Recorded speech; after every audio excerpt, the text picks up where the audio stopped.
Hello po mga ate, mga dude, kumusta po kayo? Welcome back po. Maraming salamat po sa mga bumabalik at sa patuloy po ninyo suporta. Maraming salamat po sa inyo mga ate, mga dude.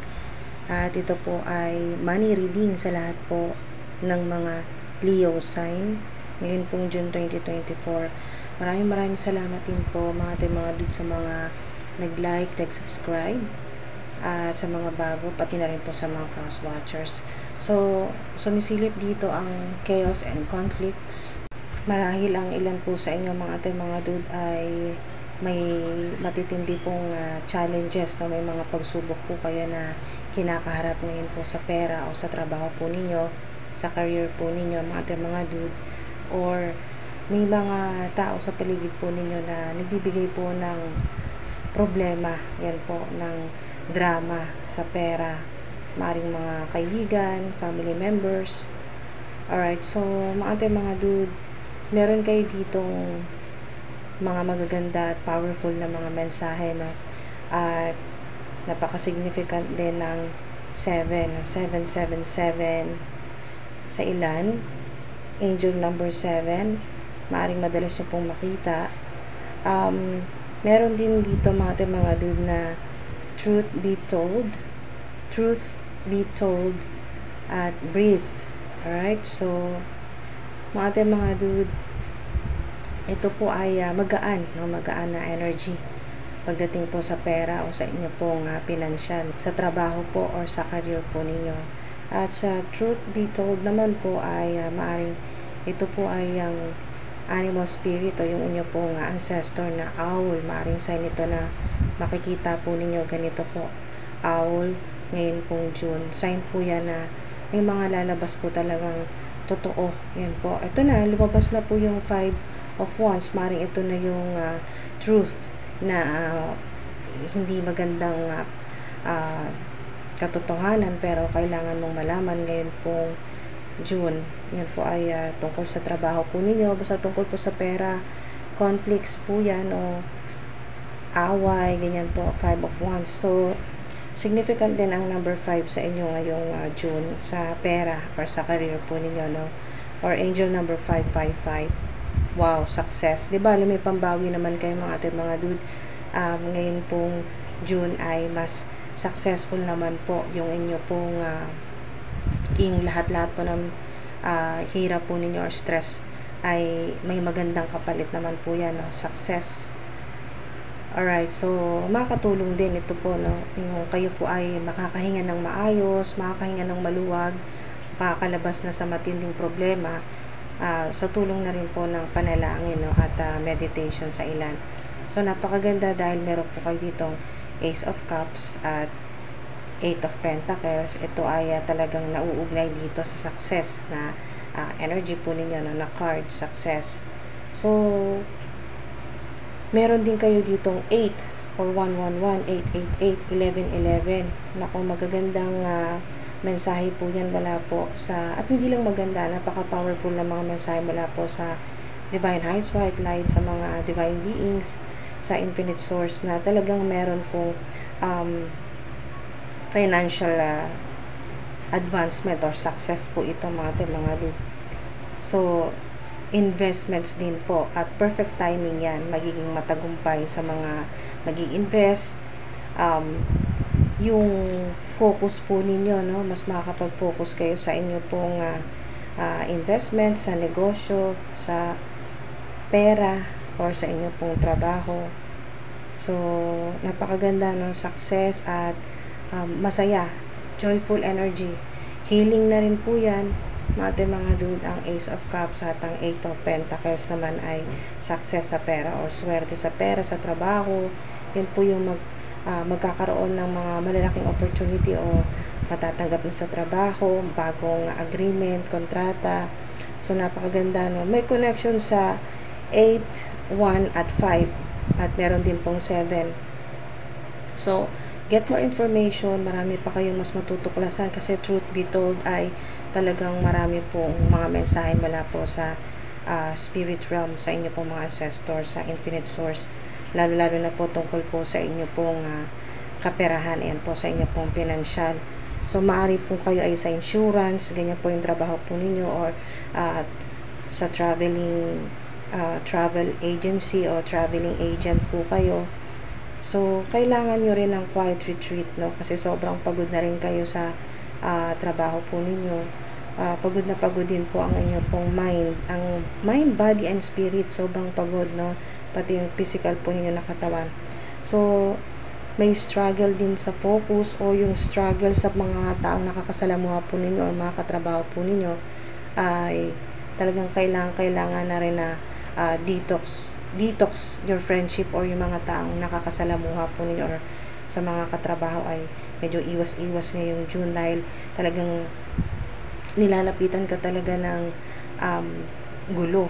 Sila talaga yung gumagawa ng paraan para mag-gaslight or magalit ka, i-provoke ka. Pero dahil nga sa attracting, not chasing na po yung energy po ninyo, napakaganda nito kasi yung mga magagandang bagay o positibo naman po, no? Kasi detox, i-release nyo na yan, tatanggalin nyo na yung, or purging, yung mga negatibo, pati na rin po yung mga negatibong tao sa buhay po ninyo. So, may kinalaman sa 8th house, sa 1st house, 7th house, at 5th house po ninyo. 8, 1, 5, or 7. Significant po yan ang mga numbers. Meron din pong direction, no, mga dude, yung to the sea ay maaring mga maswerte pong direction po ninyo sa career, sa negosyo, sa shop, store po ninyo, or ano man po yung trabaho po ninyo na nakaharap po kayo sa yung mga direction na east, northeast, or southeast. Ayan po mga dude, yung tinuturo po ng arrow dun po sa boat na to the sea na card.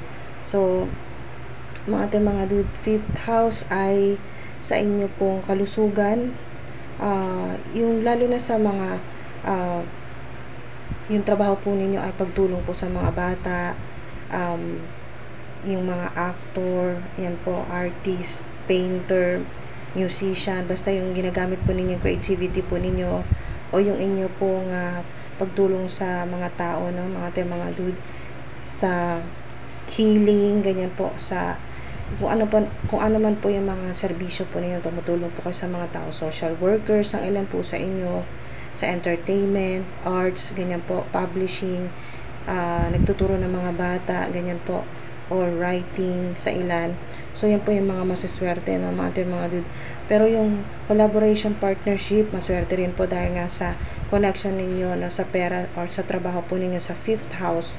Yan naman po ay mga collaborative o yung mga business contracts o yung mga partnership po yan, strong partnerships. Wow.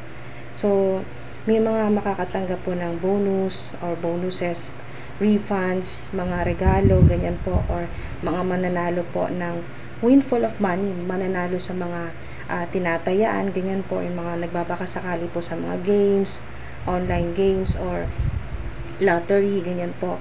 Basta meron po sa ilan na maswerte rin po kayo sa yung ilan po ay makakatanggap ng inheritance. Meron din pong ang trabaho po ninyo or yung kasalukuyan po ninyo ginagawa ay researcher po kayo, psychologist, o may kinalaman po sa real estate, sa ilan, stockbroker, meron pong traveler, yung kayo po ay maaring hobby nyo lang po yan na kayo po ay nagta-travel po habang nagva-vlog sa ilan na sa mga may social media or online platforms, vlogger, yan po, travel, meron din pong philosopher, or yung ang ilan po sa inyo ay doon po kayo nagtatrabaho, or ito po yung negosyo po ninyo na may kinalaman po sa funeral business, ganyan po sa ilan, or guidance counselor, o sa insurance company po kayo, meron din pong sa hospital nagtatrabaho na surgical operations, mga ganyan po, doctor, nurse, or trainer po kayo, o may kinalaman sa educational field, yung nagtuturo, mga negosyo, ganyan po, entrepreneurship, o politics, mga dude. Yan po yung mga magaganda talagang career na magiging mas successful ngayon pong June. 2024. Yan, meron po sa bangko nagtatrabaho, yan po accounting, o yung kayo po ay nag-aalaga po ng mga hayop, yun sa mga pets o animals naman po, animals care, ganyan po. Yung inyo pong creativity ay mas magiging talagang mag-heighten po yan, no? Mas magiging magaling po kayo sa larangan ng ganyan, no?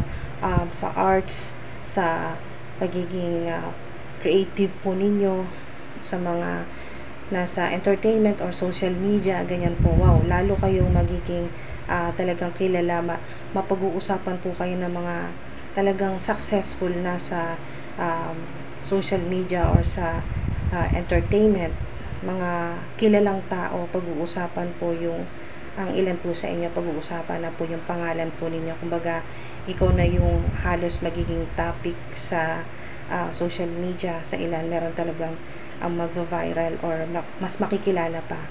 So, mga dude, kung ano man po yung ginagawa po ninyo sa kasalukuyan, tuloy nyo lang yan.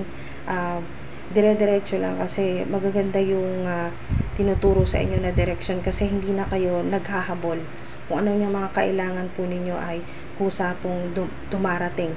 Alright? Kasi attracting na, chasing na po yung energy po ninyo. Lalo na po ngayong June. Yan po yung mga lucky numbers po ninyo, no? Or angel numbers na talagang gumagabay po sa inyo sa bawat mga desisyon po ninyo, sa lalo na po sa money, sa career, kasi money reading po ito. So 8, 1, 5 or 7. So 888, 111 or 1111, 555, 555 sa oras. Yan po mga dude. So yung inyo pong mga marireceive po ngayon, napakaraming panggagalingan, no? Merong donations, merong mananalo po sa inyo, ganyan po, no? Or meron kayong makuklose na deal, may property kayong mabibili, ganyan po. Yung struggle po ninyo sa focus, dahil marami po kayong distractions, so ang dami-dami pong problema, kasi nga po yung unang-unang sumilip na nagsishuffle pa lang tayo ay sumilip na ang chaos and conflicts. Ito na yung kapalit ng sobrang nakaka-stress na ilang buwan na, maaring 5 or 8 months na po kayong nahihirapan talaga sa career po ninyo, pero magiging maayos at magiging successful din po. So tuloy lang, huwag mawala ng pag-asa. Maraming salamat po. Ingat po mga dude. Hanggang sa susunod po. Thank you po.